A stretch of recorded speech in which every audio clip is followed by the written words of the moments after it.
Entonces topas a Hércules, güey. Entonces, mira, sus flechas eran la pinche clave, güey, para tomar Troya. Ok. ¿Sabes cuál era el pedo? Que se las dio antes de morir a uno de sus compas, Filóctetes. Ok. Entonces este cabrón, en una isla cercana a Troya, güey, lo muerde una pinche víbora y lo deja oliendo culerísimo, güey. O sea, literalmente se volvió un pinche apestado. Oliendo, sí, un apestadito. Entonces lo dijeron, y como que hueles gacho, ¿no, güey? Mejor quédate aquí, ¿no? Y esos güeyes se fueron en chinga a Troya. Pero los pinches profetas les dijeron, esa mamada nunca va a jalar sin el arco de su ojete, que se llamaba Filóctetes. Ok. Entonces mandan a Odiseo, güey, a Ulises, y al hijo de Aquiles a convencerlo de que entregue el arco, ¿no? Porque con el arco de Hércules es con el que van a tomar Troya. Y van con ese güey y se pasan de verga, porque el Ulises dice, miéntele, güey, dile pura mamada, dile que te mandamos a la verga, dile que somos bien culeros, para que te dé el arco, güey, pero me lo vas a dar a mí. Porque ya sabes cómo era el pinche Ulises de traicionero y de sagaz. Correcto.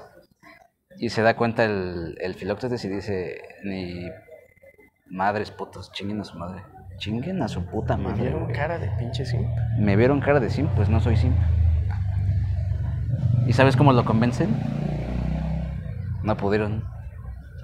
Tuvo que venir el puto Hércules del inframundo a decirle, bro, es que tienes que hacerlo, güey. Según nuestras mejores teorías científicas, es la mejor manera en que tomen Troya, güey. O sea, tienes que entregar el arco, güey. Okay. Así que se levanta una vez más el héroe para sucumbir. Ok. Es porque era un hombre derrotado, era un héroe derrotado. Correcto. Un héroe apestado, güey. Y a través de platiquita le quieren decir, no, güey, levántate si puedes. Pero dicen, nah, esa mamada, ¿qué? Tiene que venir la revelación de Hércules a decirle, güey, jálate a simpear, jálate a perro a simpear. Y así es como se levanta por última vez. Pero él enfunda el... O sea, Sí, bueno, ahí sí difieren las versiones. En la versión de Sófocles no se dice, pues porque se acaba nada más diciendo como, sí, güey. Pero en las otras versiones sí es él, y de hecho es él el que mata a Paris. Ok. Con el arco, güey. Ok. Me mamó porque... Dos cosas, Diego. Dos cosas muy importantes.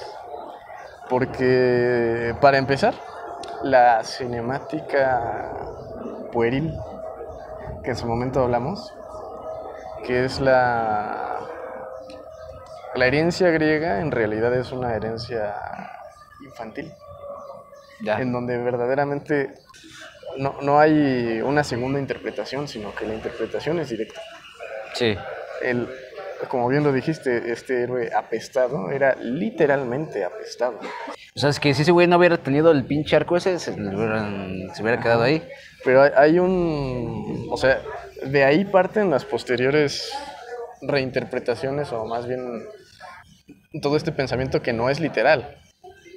Es decir, este sujeto era apestado, y además de ser apestado olfativamente hablando, tenía la cualidad de ser un héroe caído, un héroe vencido, un héroe rendido. Y en eso ya está como el segundo significado de lo apestado, ¿no?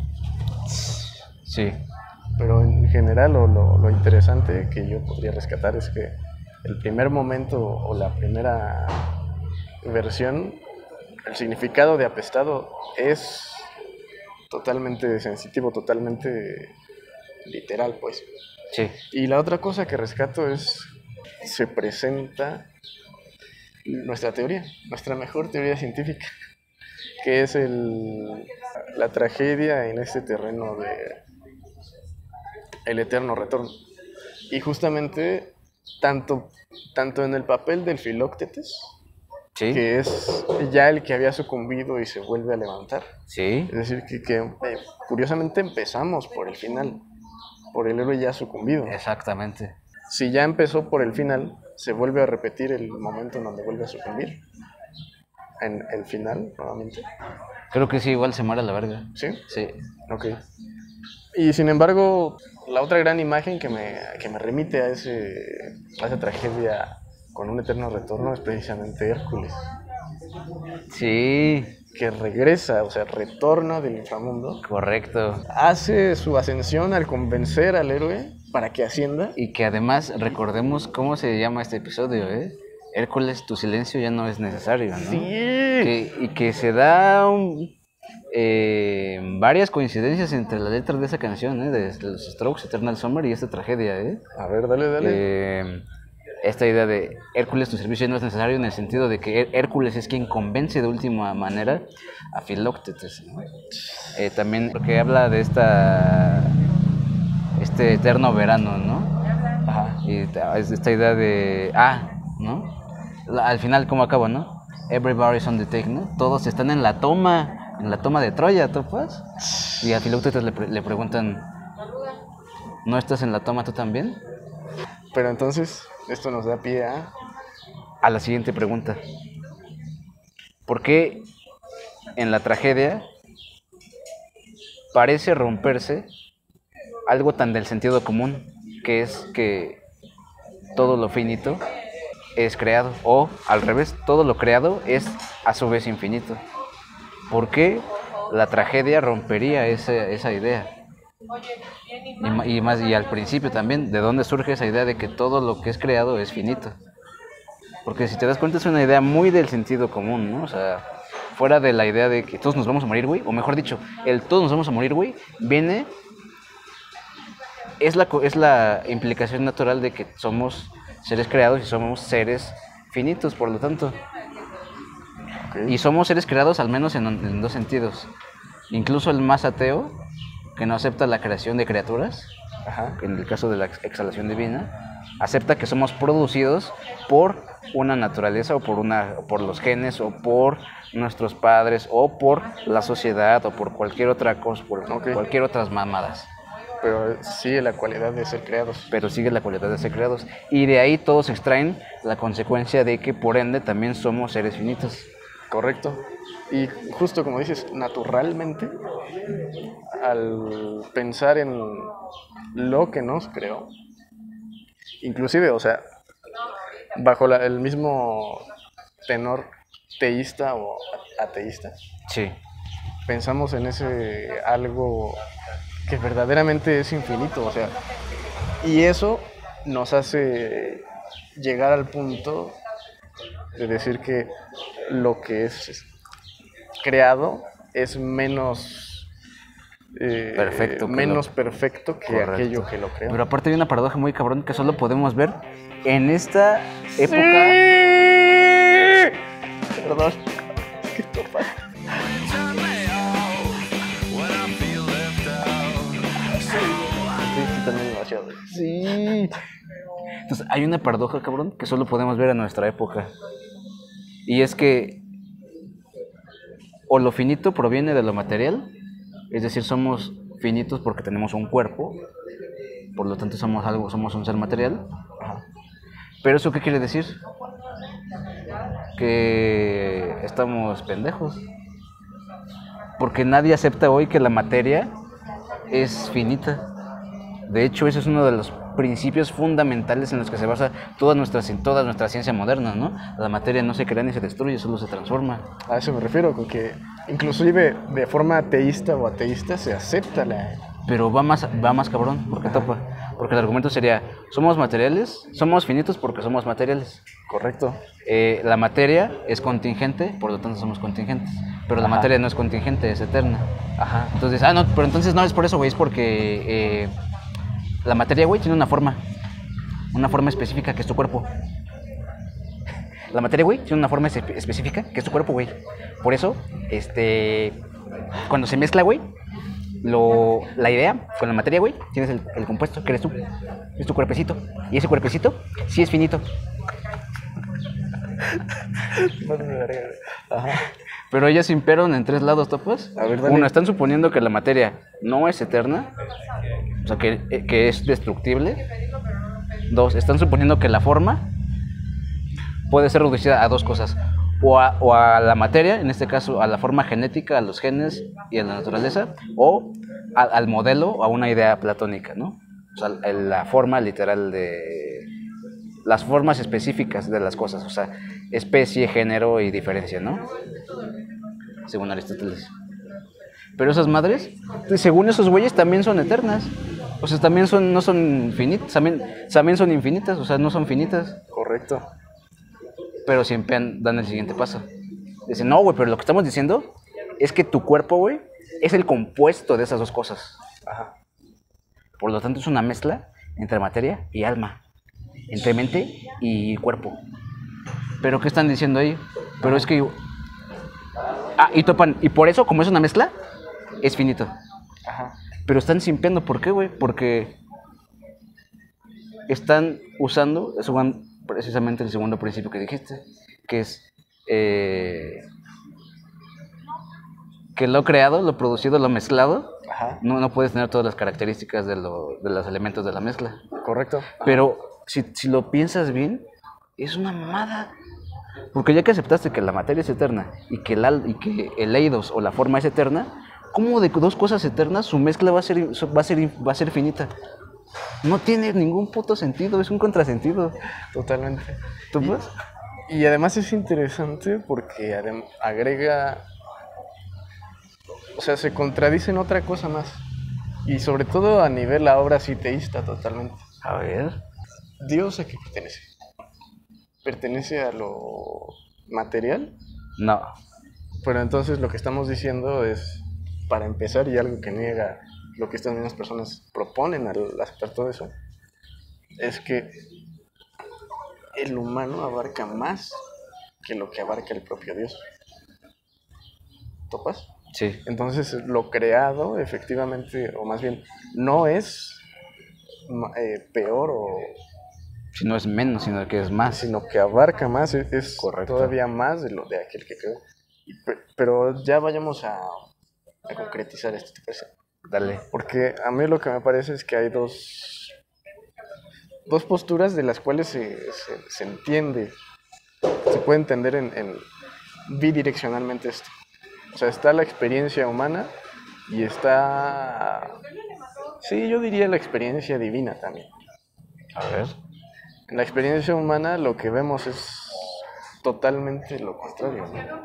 Es decir, el ser humano sí ve en sus creaciones algo que lo supera. Sí. Okay. Sí ve en sus creaciones, es decir, creamos una pala y es mucho mejor para lo que está hecha que nosotros en rascar la propia tierra. Creas, ¿no?, una casa que dura generaciones después de Correcto. ti. Entonces, pero ahora, antes de que empieces, tengo la siguiente objeción. Ok, dale. Es que Kimbo, o sea, tu argumento está bien, güey. Es correcto.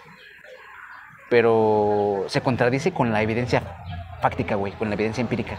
O sea, con la idea de que, pues sí vemos cuando... O sea, todos hemos ido a un funeral, a todos se nos ha muerto un familiar, ¿no? Todos se nos ha muerto un perro o cosas así. Ajá. Por lo tanto, la evidencia fáctica contradice que seamos infinitos, ¿no? Ajá. O mejor dicho, la evidencia fáctica apoya el que seamos finitos. Ajá. Pero, ¿qué decimos? Para donde estamos apuntalando, ¿no? Simón. Pero es que justamente Ajá. es en esa facticidad donde vemos eso, que nuestras propias creaciones no sobreviven. No sobreviven. Nos sobreviven. Correcto, inclusive vamos a hacer un poquito más pateagogos todavía. Jalo. Y decir, bueno, pero la evidencia fáctica dice que esa casa que hiciste te sobrevive, pero tampoco es también infinita, es güey. finita. Sí. Y entonces pasemos directamente a hermanarnos con lo divino. Dale, me gusta eso. Tomemos pues nuestra característica y sobre todo apoyados en el texto, pues, que es mayormente, no diría leído, pero conocido aquí al menos en México, que es el bíblico judeocristiano, ¿no? Okay. En donde está la data de que somos a imagen y semejanza de Dios, ¿no? Y esa imagen y semejanza siempre, o sea, pareciera ser redundante, Pero creo que hay una importancia en el hecho de que se utilicen las dos palabras. Imagen creo que es totalmente... Inclusive yo la expandiría más.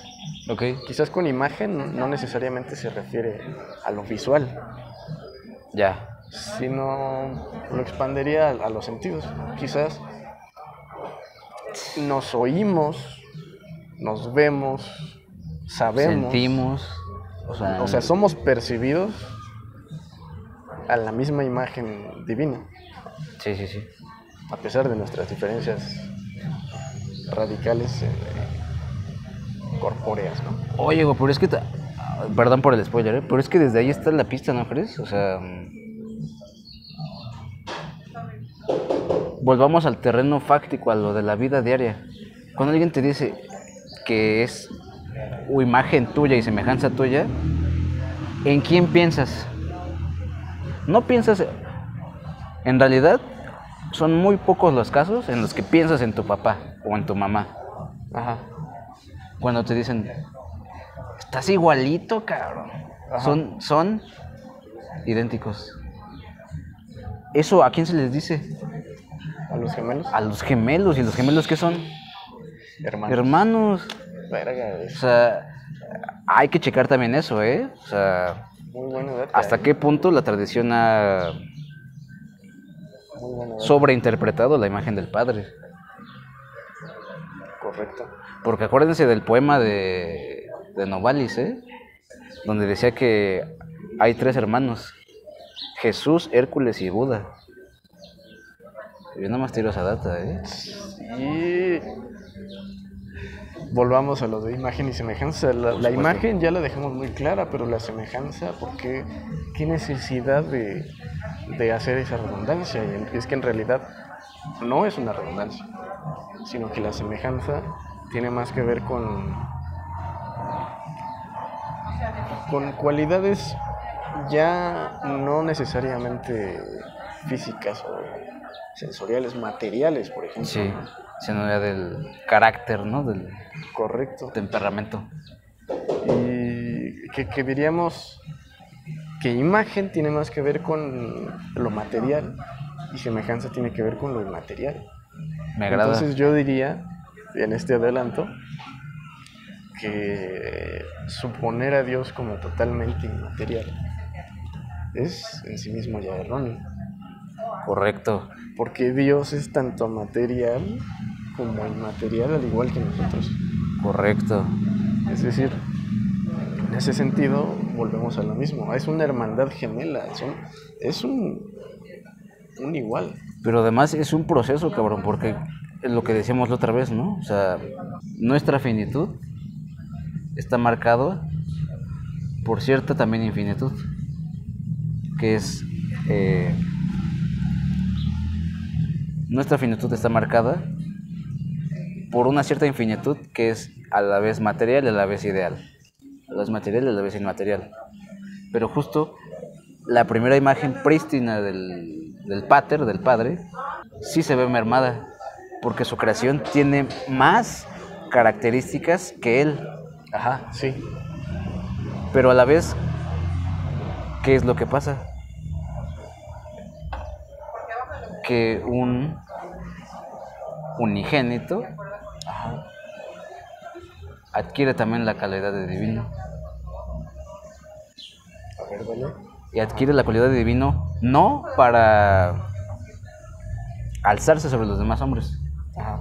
sino que adquiere esa cualidad de divino para mostrarle el camino, pero no a nosotros, al Padre, a Dios, Correcto. de que ahora puede también devenir finito. Y tanto es así que lo hace a él, a su hijo, devenir finito. Tú. Sí, vergo. Ahí está nuevamente una relación en donde ya negamos o inclusive lo creado, o más que negarlo, no diría que negamos que Dios creara al hombre o que el hombre creara a Dios. Correcto. Sino que más bien aceptamos que es una creación al mismo tiempo, en ese sentido de hermanos gemelos. Es correcto. En la experiencia humana, Sí, nos quedamos un poco en eso, lo que creamos efectivamente, fácticamente, es prácticamente finito. es finito. Pero Sí, nuestra infinitud radica en que lo que creamos crea a su vez correcto. creaciones que perpetúan un linaje que nos hace infinitos en ese hilo. Ahora, en ese mismo hilo de creaciones, yo diría que más bien... Y aquí ya me fue la pokeverga, ¿eh? Porque voy a quitar el papel de padre para lo creado. Sí, Y bien. voy a darle el papel de hermano al Sí, que crea algo. bien. Sí, ya hacía falta eso. Ya hacía falta porque... Y fíjate, no, sí, mira, de por sí, la idea del padre nunca ha estado realmente cabronamente desarrollada y apenas queremos escarbar la idea de la maternidad, pero lo que se ha borrado así completamente es la idea de la hermandad, ¿eh? Uh-huh. O sea, en este mismo sentido. Y por ejemplo, aquí el único que creo que ha hablado de eso es el mejor mexicano del siglo XIX, Hegel. Sí. Date. Porque él decía, la ética, fíjense nada más, Hegel dice, la ética surge de una relación familiar que supera lo familiar precisamente, ¿no? Ajá. Y dice, y no es la relación entre padre e hijo, tampoco es la relación entre madre e hija o hijo, y mucho menos es la relación entre esposo y esposa, es la relación entre hermano y hermana, y que lo pone él con el ejemplo de la tragedia de Antígona, ¿no? Con el ejemplo de Antígona es con el que ilustra este ejemplo de cómo la ética surge de esa relación de hermandad y que justamente dice todas las otras relaciones, la de paternidad, la de maternidad, se supeditan a estas dos, ¿no? Y que hay un gesto ahí también muy de Kung Fu, ¿no? Del Hegel, ¿no? Porque o sea, es hermano y hermano en el sentido del yin y el yang, ¿no? ¿Sabes qué otro ejemplo hay muy cabrón en este pedo? En la cultura popular, en Supernatural. En Supernatural a esa también, esa hermandad entre Dios, que es Chuck, y su carnala, que es Amara, que es como el vacío. La morra es como el vacío y ese güey es como pues, es Dios, ¿no? O sea, la luz. Y justamente el ojete por usarla, Ajá. por usarla para crear el universo, se fue a la verga, o sea, se convirtió en un pinche pendejo, en una moral. Bueno, en un inmoral más que en una moral. Ok. Ajá. Para esa idea, ¿no? De ilustrar la hermandad, ¿no? O sea, que también a nosotros nos cuesta quizá un poco, pero tal vez, por ejemplo, la parte oriental tiene un poco más fina esa idea, ¿no? Justamente por la parte de la dualidad complementaria, ¿no? A ver, dale. O sea, pero no de hombre-mujer. Bueno, mejor dicho, no de padre-hijo o mujer-esposa, sino de hermano-hermana, ¿no? Ya, sí. Entonces, siguiendo esa misma lógica de lo creado como hermano, en realidad lo que sucede es que en el paso, digamos, temporal de esa perpetua creación, cuando introducimos a Dios, justo lo que se introduce es esta, por llamarlo de alguna forma, equidad, ¿no? Es Sí. decir, lo creado es tan finito e infinito como el creador, Correcto. precisamente porque comparten esa cualidad de humano, y en donde vemos, precisamente, esa ambivalencia en donde podemos decir que Dios es teóricamente infinito, pero fácticamente finito en el sentido de que culturalmente llegamos a un punto de, por mero simpeo, realmente muchas veces hay gente que dice, no, es que ese güey no existe, esa madre es una invención, es poca madre. Y que está en una crisis, digamos, crisis entre comillas, digamos, en donde se ve su finitud, donde podemos Claro, apreciar esa clásica frase, ¿no? Podemos ver a Dios sangrar y vemos su finitud. sí, En ese simpeo que lo niega lo pendejo, ¿no? correcto. Y al mismo tiempo vemos, indudablemente en el humano, pues su propia finitud, digamos, temporal, ¿no? Sí. Y que hacemos esa comparativa, ¿no? El humano en tanto siga ese propio flujo de creación, sus creaciones creando posteriores creaciones, es infinito, mientras que Dios a través del tiempo, de la tradición, va a ser olvidado, ¿no? Sí, Y vemos lo contrario, Dios como concepto es infinito, mientras que el hombre perece, ¿no? sí, Ante el tiempo. sí, Entonces, creo que más bien en eso radica esa igualdad, para empezar una igualdad. sí, Pero ahora vayamos al siguiente plano. ¿Cuál es la correlación entre los dos? Porque efectivamente, al ser a imagen y semejanza, lo que sucede es que tienen las mismas capacidades el hombre que Dios, o bueno, el humano. Entonces lo que pasa es que tanto Dios tiene su capacidad de manifestar, o su logos creador, sí, como el hombre tiene su capacidad de manifestar, correcto. que radica más bien en el trabajo, que es su A condena, ver, ¿no? tiras de correcto, sí, sí, sí. Es decir, su condena era trabajar para ganarse el pan. Con el sudor de la frente. Correcto. Y que de hecho, tomando un poco de otros lados, sobre todo culturas, me parece, orientales, que en realidad influyeron mucho en esto. También se supone el ser humano tiene esa capacidad de manifestar sin necesariamente el trabajo, ¿no? Ok, Según estas otras doctrinas, ¿no? sí, Entonces, en realidad, más que hacer una separación de que uno lo hace con el simple habla y otro lo hace a través del trabajo, lo que considero importante es que ambos tienen la capacidad de manifestación correcto. y que en ese sentido tienen esa correlación o esa interacción en donde el uno manifiesta al otro y aquel segundo manifiesta el primero, dando precisamente como conclusión que queda difuminado quién es el primero y quién es el segundo.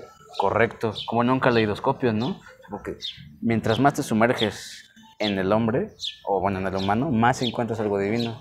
Y mientras más te sumerges en lo divino, más encuentras algo humano. Correcto. Pero ahora surge esta cuestión que quizá no habíamos planteado. Dale, por favor. Si en este sentido hay una hermandad entre lo humano y lo divino, y los dos comparten la cualidad de manifestación, ya sea por palabra o por trabajo, como bien lo dijiste, hay algo entonces que compartimos también, y quizá aquí a regañadientes van a aceptarlo, pero es justamente la idea de la temporalidad, ¿no? Dale. Y es que mi pregunta sería la siguiente: si lo humano y lo divino están hermandados y por ende también son finitos, a la vez que infinitos, son temporales y son intemporales también, parece que está más ligado lo sobrehumano y lo infrahumano a lo intemporal. A ver, dale. Lo sobrehumano en el sentido de el Dios al que todavía no se le ha mostrado el camino de la finitud. Okay. Pues ese Dios de corazón frío, de venganza, ese Dios lejos del mundo de los hombres, lejos de la facticidad. Y también lo infrahumano como este mal inmoral del diablo y de los demonios que buscan hacer estupideces y nada más hacer el mal sin mirar a quién. Pero eso igual son cosas que solo nos pasan a nosotros. O sea, son en la facticidad. Por lo tanto, hay también una temporalidad en lo sobrehumano y en lo infrahumano. Pero justamente ninguna de esas dos características entrarían en... O sea, o mejor dicho, esas dos características también formarían parte entonces del proceso de creación de los hermanos, ¿topas? Correcto. Porque, y tú lo sabes bien, tú que tienes hermanos, pues nunca es miel de hojuelas. Nunca, ¿no? Efectivamente. O sea, siempre... Y no quiero devenir pateahuevos y decir, toda relación humana es conflictiva. No. Es que ese es el pedo, chinga. Por esas pinches mamadas es que se van a la verga, porque les presentan los pinches argumentos chingones y se van a... No, es que eso solo pasa con mi hermano, güey, con los humanos, ¿no? No, cabrón, al revés, o sea... Porque pasa en lo humano es porque podemos pensar en lo demás. Ok. Entonces, esa relación ha sido conflictiva, cabrón, ¿tofas? Sí. Se mandan putazos de vez en cuando. Correcto, ajá. Que algo que me llamó la atención de lo que acabas de decir es esa cualidad de lo infrahumano y lo sobrehumano. Toda creación tiene más bien una correspondencia de hermandad. Y lo infrahumano y lo sobrehumano tienen tintes muchísimo más de creación. Sí. Y sobre todo de creación, pero una creación que pone en entredicho un poco lo que habíamos dicho, que es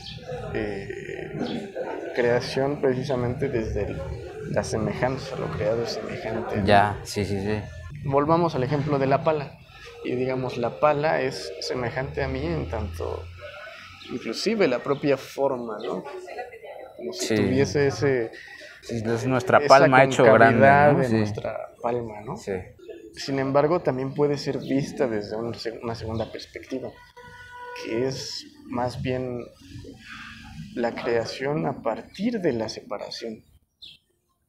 De la separación de factores humanos o divinos. La pala es la separación, es una sola mano, una sola extremidad nuestra que no tiene todo lo demás. Correcto. Y bajo esa misma lógica o bajo ese mismo pensamiento observo lo sobrehumano y lo infrahumano.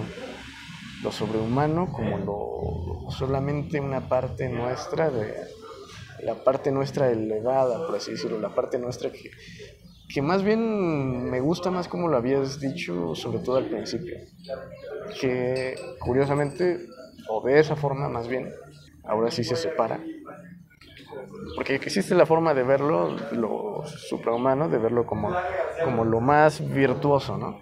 Sí.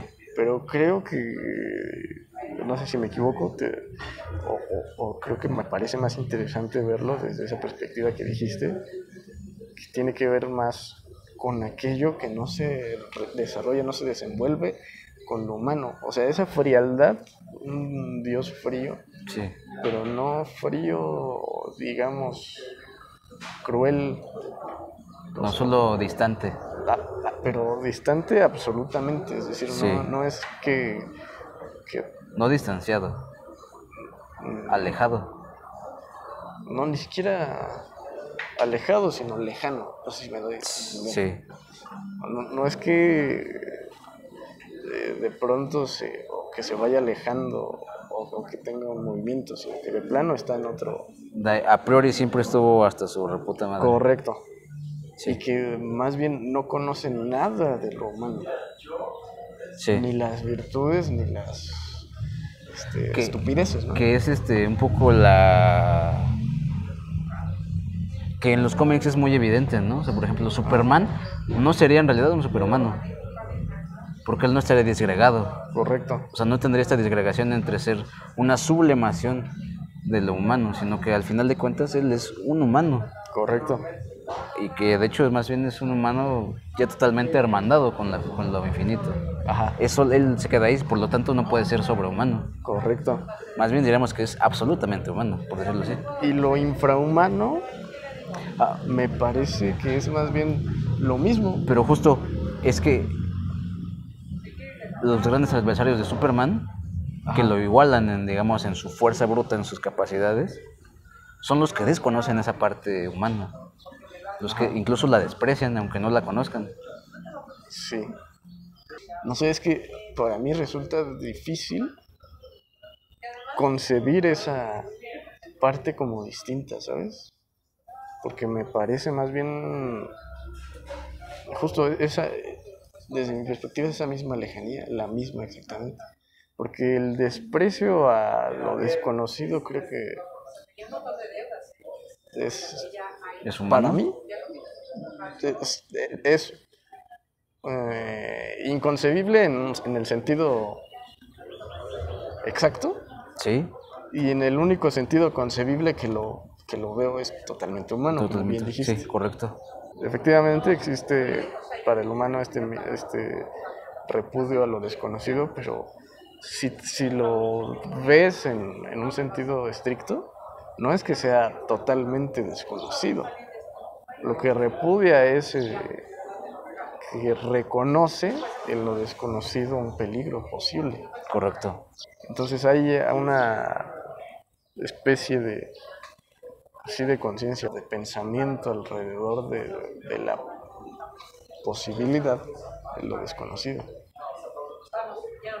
Pero Sí. ni siquiera hay posibilidad en lo que está alejado, o sea, en lo que desconoce en su totalidad. Sí. Yo no haría distinción entre esos. Y volviendo ¿Entre al tema lo de los... sobrehumano y lo infrahumano? Correcto. Ok, sí. Y volviendo al No. tema del cómic, Sí, del enemigo, digamos, de Superman, es también totalmente humano. Que ahora sí, vuelvo a lo que estaba en un principio. Superman representa una creación que tiene más que ver o que pareciera apuntar a eso que dijimos, que es una parte, como la pala es solo una extremidad, Superman es solo la parte virtuosa, ¿no? Que bueno, hay cómics en que lo tergiversan o que muestran, sí. que curiosamente lo muestran más completo, más humano, con esas partes malignas. Ahí está la otra versión o los enemigos jurados de Superman, que son también no más que una parte, la parte digamos negativa o sí, de, de lo humano, o sea, sí. y que a Pero final al de cuentas final creo que absolutamente humano. totalmente. Sí. Pero creo que vuelvo o continúo con la misma dinámica de hermandad, porque a final de cuentas no, por su no, tanto por lo novedoso que es como porque Pero es que tampoco... porque a ver, si estudias la caracterología, ahí está, ¿eh? ajá, También, o sea, ¿cuál es también uno de los dramas más repetidos también en la historia? Pues el hermano bueno contra el hermano malo, ¿no? sí, El gemelo malvado, ¿no? Inclusive porque también toman como hermandad no necesariamente sanguínea, ¿no? Correcto. O sea, también toman como hermandad los amigos Los hermanos de armas, ¿no? Por alguna razón tienen que enfrentarse en batalla, ¿no? Correcto. Pues es la historia del Ramayana, ¿no? Correcto. Entonces, que está ahí a punto de enfrentar a sus hermanos, sus tíos, y le pregunta al Dios, ¿por qué me has hecho sin Dios? Pero, ¿qué hay de fondo ya con lo que estamos diciendo de eso, eh? Dios es su hermano, hijo. Es el momento en el que se enfrenta a lo divino. Correcto.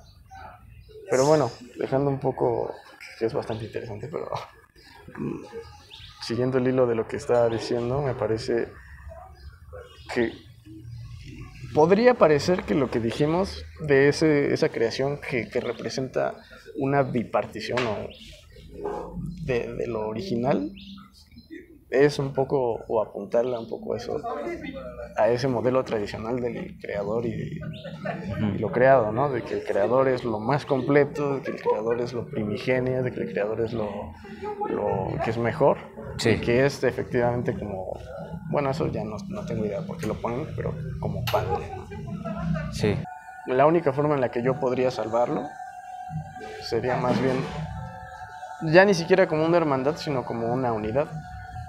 Volviendo otra vez al tema de la pala, como si tuvieras propiamente arrancado el brazo. Sí. Es decir, No, no y es distinto a ti. O sea, el gran guerrero era ese, ¿no? El que, Correcto, el que tomaba su espada sus era su herramientas brazo. como parte de su cuerpo, ¿no? Correcto. Que es más bien la gran técnica, ¿no? Porque eso Sí. creo que se aplica tanto para el guerrero como para el artesano, ¿no? O el pintor, el músico, lo que sea. Sí, muy bien. Ahora, antes de cerrar, un tip, ¿no? O sea, Dale, por hay favor. una diferencia abismal entre estudiar las cosas desde el punto de vista de una antropología, que por ejemplo es irse con la finta de el paternalismo, el padre, la creación que es degradada de lo perfecto, todos estos cuentos, ¿no? La mente con el cuerpo es mezcla de cuerpo y mente, ¿no? Ese es estudiarlo desde la antropología. Y ya sabemos qué resultados tiene. Pero estudiarlo desde la caracterología, desde el inicio te manda este pedo, porque ¿cuál es también esa gran historia de la Biblia? El Caín y Abel, ¿no? Ajá. Esta idea de los hermanos, y hay más, ¿no? También, por ejemplo, el de la magistratura, ¿no? Que es no sé si te la sabes, que era igual dos hermanos, uno era así, digamos, el prototipo ario, Ok. y el otro era un cabrón así, no ario, o sea, Mexicano. casi, güey. Y ese güey, el mexicano, era el hermano mayor. Ok. O sea, por lo tanto, él tenía el derecho de primogenitura. O sea, el Ok. derecho de heredar, de seguir con el linaje y todos los privilegios que tenía el ser hijo, el primer hijo, ¿no? Ajá. Pues el otro cabrón le dice, te vendo unos frijoles, güey, si me das la primogenitura. Y el Y mexicano no, pues, güey. Sabes que nosotros si nos ofrecen frijoles decimos jalo, güey. Sí. Pero es otra historia que es justamente como parece nada más como anécdota, como pura caracterología, pero ya te arroja desde ahí otra perspectiva completamente diferente de dónde le puedes entrar, ¿no? Correcto. Pues ahí se las lavan.